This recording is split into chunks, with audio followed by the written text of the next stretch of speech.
Hey. Okay, so this is the first recipe coming out of the Squirrel. This one's, like I said, going to be a shout out to Carol Davis.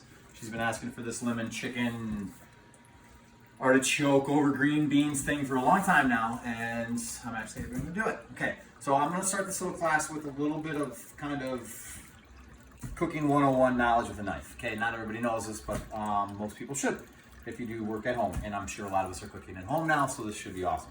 Okay, if you have a stone to sharpen your knife, obviously use it. If you have a knife sharpener, like one of the pull-through things, they're great. Make sure you go from top to bottom. Otherwise, you create like a bevel or a concave inside your knife, and you want to be able to hit flush on the counter. So with that being said, make sure you're making straight sharpening methods and not creating like a concave part right there. Like I said, flat surface. That being said, pick yourself up a sharpening stone, whatever sharpening device you want. Most of them are pretty instruction ready, kind of walk you through it, so I'm not going to beat a dead horse in that one. What I kind of wanted to say is every time I pick up my knife before I start cutting, I have what they call a steel here. This is a diamond tip steel. It's probably my favorite. It's not rounded, it's flat on two sides. It doesn't seem to throw my knife as much, and it also keeps a little bit more guard by where you're actually striking the sharpener. So basically what this is doing is your knife's like this, and as you use it, you create a curve to the knife. This just pulls the curve off. It doesn't sharpen it, doesn't do anything. That takes a little bit of the metal burrs off of it. But you basically just want that as straight up and down as you possibly can. You don't want the blade of your knife kind of curving like that because it's just not helping you cut through stuff. So with that being said, you're just going to kind of give it a couple pulls through there. Making sure you're hitting at the bottom and coming right to the top, creating full strokes. But there, we're going to kind of take some of those burrs off. With that being said, the other part of this quick cooking 101 knife skills before I get to the actual entree here, you always want to create flat surfaces. Flat surfaces, flat surfaces. If I cannot say that enough, flat surfaces. Carrot, example, round, very round, unfun to cut on a board. Rolls, try cutting something while it's rolling, not so great. Cut a piece off, boom, you have a flat surface, not rolling, easy to cut. Sticks, 2 dice, very easy. Flat surfaces. Same with an onion. Peel an onion, get it there, boom. It's already cut this way. You don't need to cut it much more than that. You now have a flat surface, cut it in half, cut through it, nice. Flat surfaces, okay? With that being said, we're gonna dive right into this recipe now, okay? For this recipe, the only knife skills we're gonna need are gonna be cutting of an onion. So easy peasy. We just saw that one. We're gonna get our onion ready. We have the rest of the ingredients over here. We got some lemon, we got some artichokes, we got green beans, we got chicken thighs, we got pans warming up. This is gonna be freaking awesome. It's gonna go fast. You guys are gonna be chomping on this recipe and loving it before you know it. So to start with, we're gonna grab the chicken thighs. We got our onion ready to roll. Get a bowl for our onion.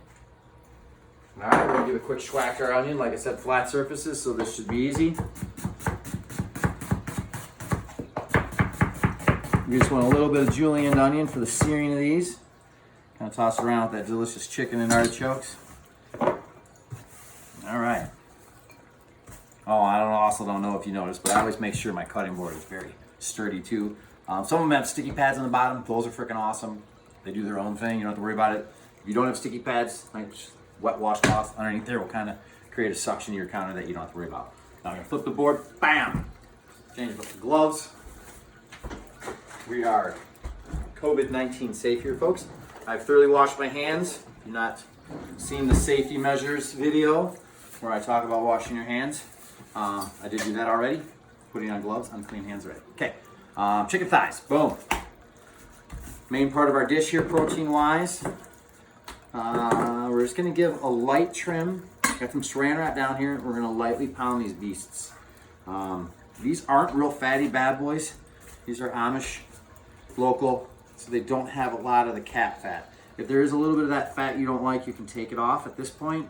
A little bit of it's gonna get seared and kind of drain off and create a little bit of juice for your sauce. So don't worry about it too much. If you wanna be healthier, obviously take off as much as you can. I'm not gonna freak out on it too much. I'm gonna get a couple of these fat caps off there, and then I'm not gonna worry about it. I don't have a whole lot of silver skin in there, so I'm not worried about it too much. All right, we're just gonna lay our chickens down inside the saran wrap here and a nice clean counter. Boom! Then you're gonna pull saran wrap and we're gonna actually cover it now, okay? Pull this aside and unneed. Swap out gloves, grab tenderizer. Yeah, top of the line right here, folks. We're gonna pray that the wooden part of this does not fly off the stem handle. Okay, great, good stuff, lovely. Give it a light pound. What we're doing here is we wanna create, if it's kind of like this, the surface of that chicken and the density, we wanna make sure it's level. So that when we sear it, it cooks evenly throughout. So there's some thicker spots. We want to pound those down and create, like I said, a very consistent straight across. You can use chicken breast for this if you want. It doesn't have the same juiciness and kind of marbleization running through the meat as the chicken thigh. So I'd like the chicken thigh for this. But you can use chicken breast if you want to go healthier.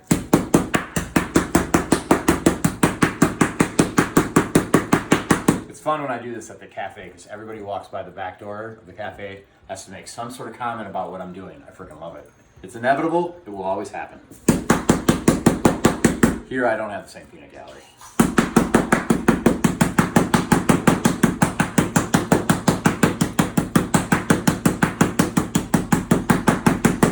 All right, we're good.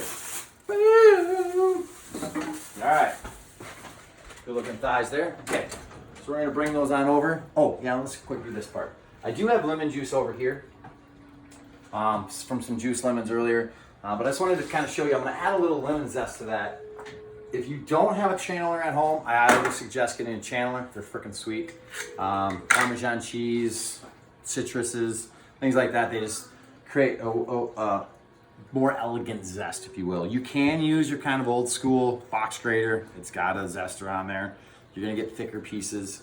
When you're zesting, you don't wanna hit the white, you just want the outside.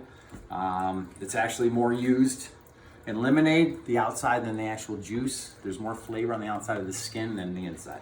So we're gonna take a little of that off. So I just kinda wanted to show you the channel zester. Just gonna run that along there and throw a little zest inside my juice. And add a little zing to my already deliciousness. But see how that works? It totally pulls it off, and you can see it actually collects inside there and channels.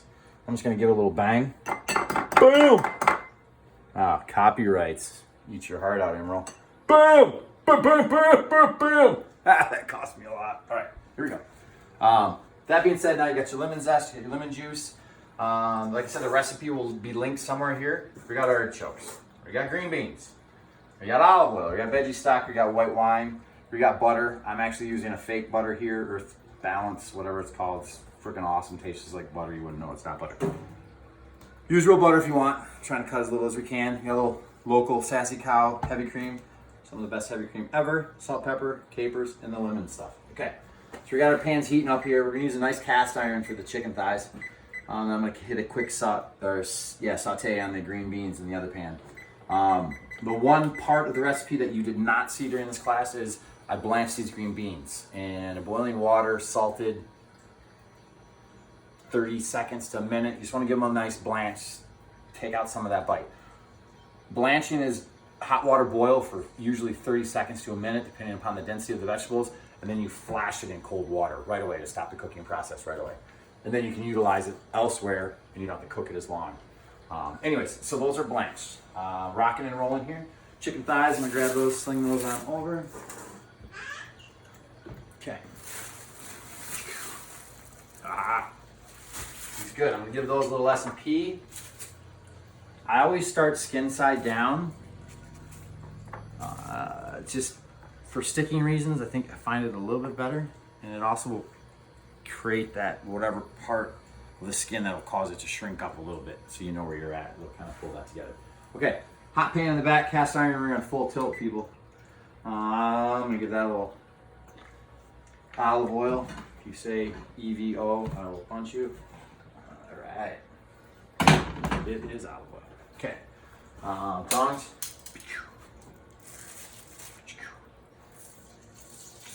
Oh, that's good. You can hear a nice sear to those guys.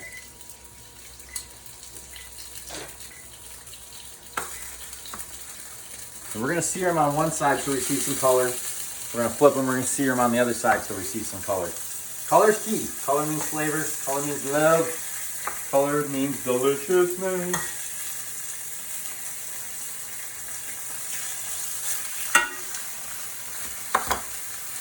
Alright, a little salt and pepper on the side you did not. If you're watching your sodium, you can cut this stage out. One side is sufficient. Two sides is freaking delicious. Okay. You should be getting color on some of these. I have a induction cooker stove. Every stove is a little different. I think you should know how to work it. But you want whatever you have as a stove to be in like in a sear mode. You want to make sure you're getting a little bit of a sear on there. Yeah, we're getting some brown already. You can see we're starting to get some color on that boy already. I'm also kind of just moving them around because there are some sticking going on now. It's a good time to give your pan a shake. Make sure nothing's sticking, get stuff moving around. Mine gets hot spots in weird ways, so I'm just going to kind of get my pan a spin here. Like I said, every stove I work with is a little different. Obviously, I'm a chef. I would like gas, but the cost to get gas in my house is ridiculous. Induction was the next best thing. We went with it. Nice. You got a little color on that guy. We're going to give it a flip. Color's feeling good. You definitely see my hot spots now.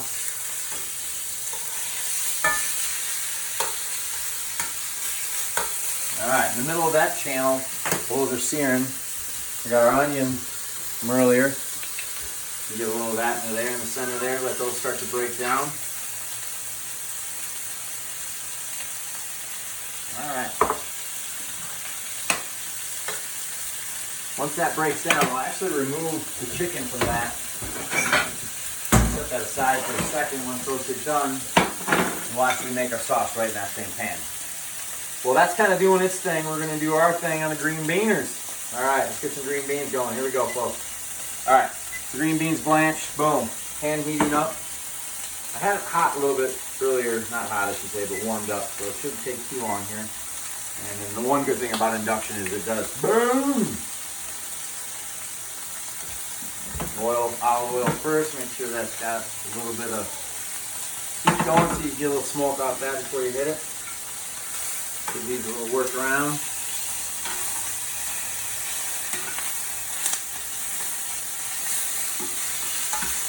You can see this is definitely my hot spot. That little bad boy will be done before the others. With that nice plate there, you can kind of take off the ones that you know are done. You're looking for roughly probably a 3 to 4 minute on one side.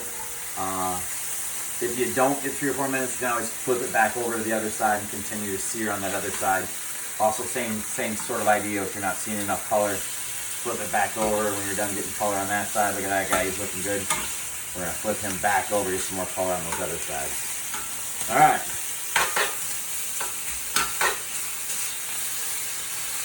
Okay, still doing the thing. Pan is smoking hot. We are ready. We're going to add some green beaners.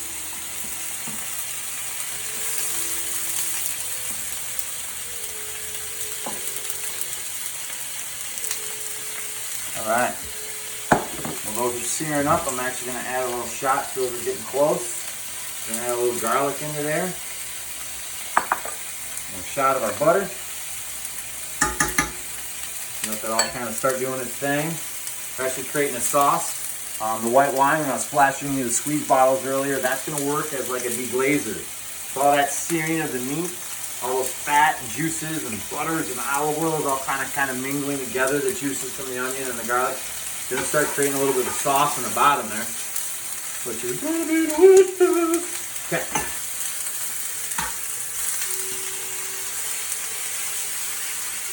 But anyways, by all the juices mingling, this white wine is going to deglaze and pull all that flavor up from the bottom of the pan. Crucial step. A lot of people forget that. We're actually going to do the same thing with white wine and veggie stock to finish the kind of cooking process for those. So double fisted here, folks. Boom. We're jamming.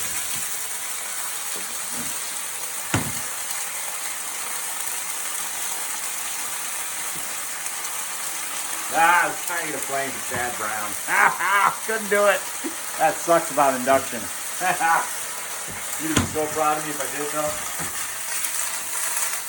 Alright. Rock and roll. Those are doing their things as loud as can be.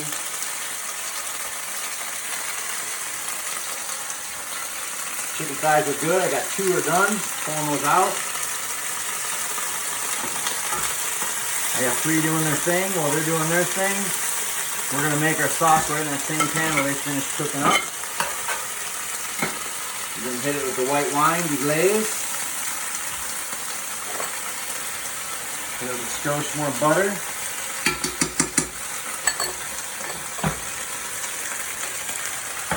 Work everything around. Add a splash of heavy cream. All right, we're gonna cook that heavy cream down so you see some dark, rich bubbles start to form around the outside. We're also gonna hit it with a splash of that delicious citrus, lemon zest and juice, and just a couple of these super sexy capers. I don't know where the heck I got these capers, but look at the size of those beasts. Dude! All right, we're in, folks. And just a skosh salt and peat into the sauce. Like I said, you're watching your sodium, any of the salt stuff you can skip. If you want, you can stick a thermometer into the chicken breast or thighs if you're just unsure about. I know, I get it, I've worked with it enough, I understand when it's done. But if you're ever unsure, please thermometer it, cut it open, look at it. You know, if you see it go from translucent to a solid cooked white, you're cooked early. So feel free to do that, please. Or even pop them in the oven if you want to finish those in there. You can totally do something like that. And then you can really make sure. Okay, green beans are done. We're giving them a nice steam. We're going to hit them with just a skosh of salt and peat. Threw it on the ground.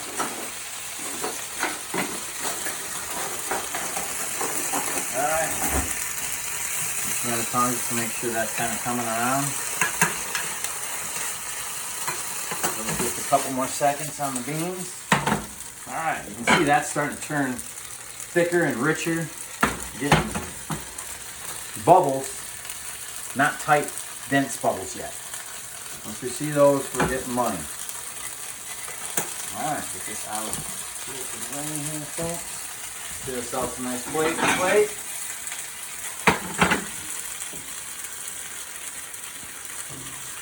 Alright, I'm going to shut off my green beans. A little sample snap test. Delicious. Still got crunch, not overcooked. Something about that blanching trick. You don't have to overcook them. Super fast. It's an easy step to kind of get yourself rolling. Alright.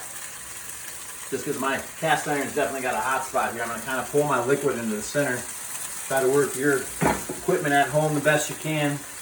Obviously, I was in the kitchen at work. I have, like I said, a gas guy going, and they're a little bit more evenly distributing their flame, so it's a little easier to predict. But you can see my sauce is definitely tightening up. It's definitely not as loose. I get those tight, rich bubbles. That's going to be delicious. So we're actually getting really thick. I'm actually going to do just the veggie stock. You can use chicken stock if you want. I try to cut out as much meat products as I can. I know those who have participated in my vegan challenge understand this is not a normal thing in my kitchen anymore.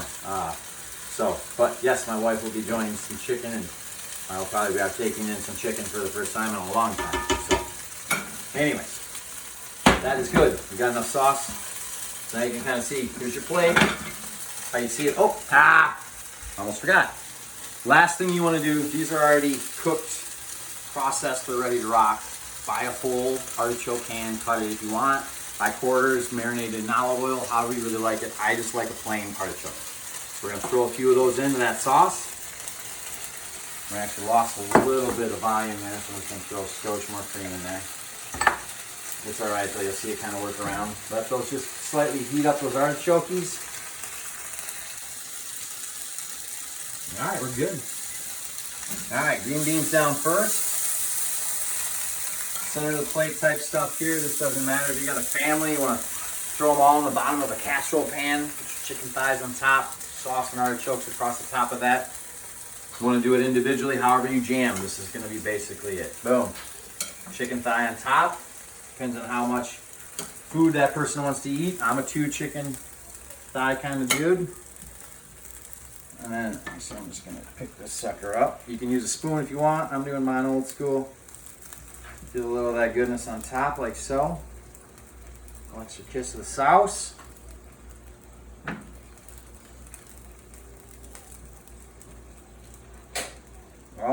man. This is kind of cool too if you want a little garni. Still got our channel zester. Still got our delicious lemon. We also got a little garnish. Boom. Let me give this a little pinch. A little zest across the top. Not only does that look good, we're also going to hit it with just a skosh. Embarrassingly, I'm going to use the grated store-bought Parmesan. I really shouldn't be using a wedge and grating it. However, we're going to use just a little bit of Parmesan as well. Boom! Zimmy Zam, what up, Carol? What? Hope you guys enjoyed this. There's more videos coming. Something you're missing, let us know. Something you want to see, let me know. I know Andrea Gosline is wanting to see some potato pancakes. Probably going to do that next. I got stuffed chicken avocado / veggie version as well coming at you. That's with Spanish rice and jalapeno queso. So like I said, we're going to have some fun with this, so enjoy. Please send your emails to me if you want to see something. Thanks.